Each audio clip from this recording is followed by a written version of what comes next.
What up, y'all? It's your boy Shake, and I'm back with a review of the recently released DLC for Mario plus Rabbids Sparks of Hope. Before we start, I have a confession. I'm a self-proclaimed late bloomer in gaming, and the original Mario plus Rabbids Kingdom Battle was my introduction to turn-based tactics games. It's responsible for my newfound love of the genre in games like Into the Breach and Fire Emblem. I dumped an embarrassing number of hours into Kingdom Battle and the Donkey Kong DLC. Now that I've gotten that off my chest, let's move on. After 100%ing Sparks of Hope last holiday, I was eagerly anticipating this DLC follow-up. Back when it was first teased that Ubisoft's limbless mascot Rayman would be making his long-awaited comeback, I was excited to see how Ubisoft would translate the character from a whimsical platformer to a tactical strategist. Then, in early August, the trailer dropped showing that Phantom, or Tom Than as we OG Kingdom battlers remember him, would also be returning, and I couldn't be happier. So how does Rayman and the Phantom show hold up? Let's dive right in. The DLC starts us off by introducing us to Rayman in an abandoned repository with breakable boxes and theater props. Roaming around the warehouse immediately feels like a 3D platformer, except that you can't jump. But it's a cool nod to Rayman's origins. The area functions as a brief tutorial showcasing Rayman's abilities like his punch. Shortly after, it throws you into a couple of quick battles to acclimate you with his hook grab and costumes which he'll be using in place of the game's signature sparks.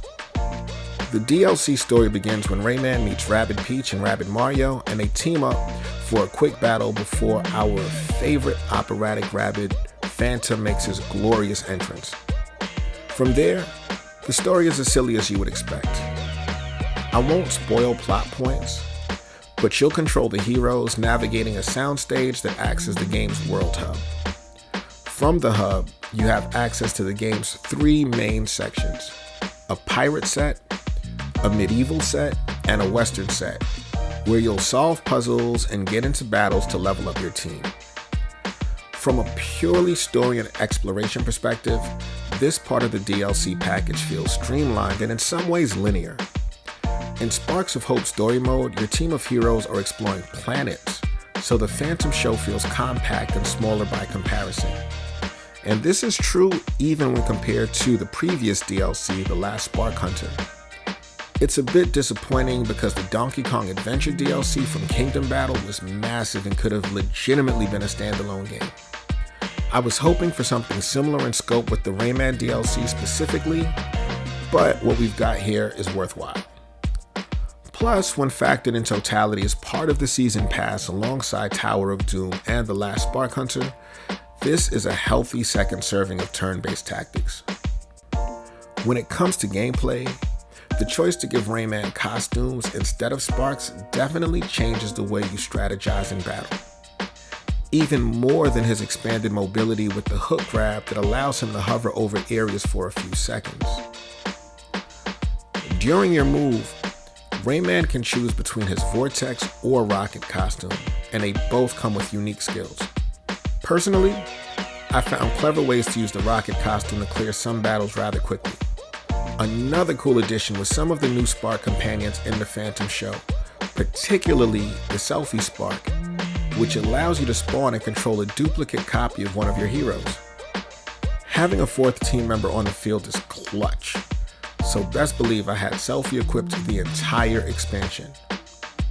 However, this leads me to the overall difficulty of the DLC.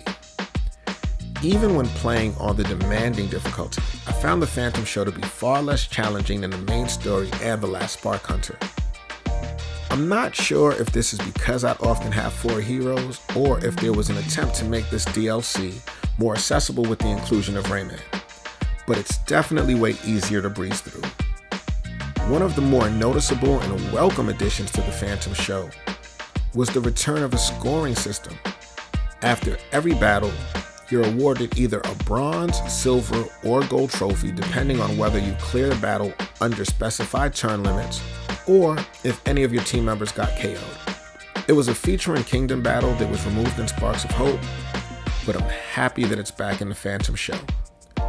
All of you completionists out there, go earn those gold trophies. Just as they did with the base game, Ubisoft has crafted a great expansion with tons of charm.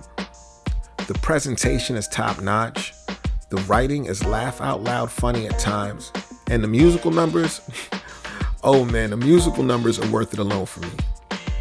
Games built from the ground up and made with this much TLC rarely come from companies outside of Nintendo on the Switch. So it's genuinely a pleasure to play through the Phantom Show.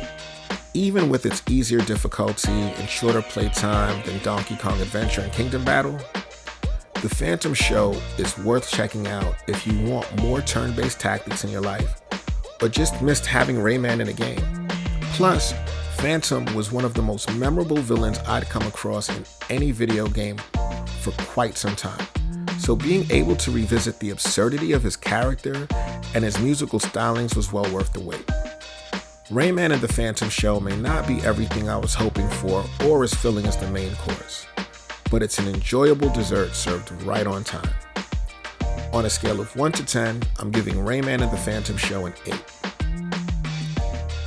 I'm interested to know, what do you guys think of Rayman's turn-based tactics debut? Please share your thoughts in the comments. And as always, thank you for watching. Peace.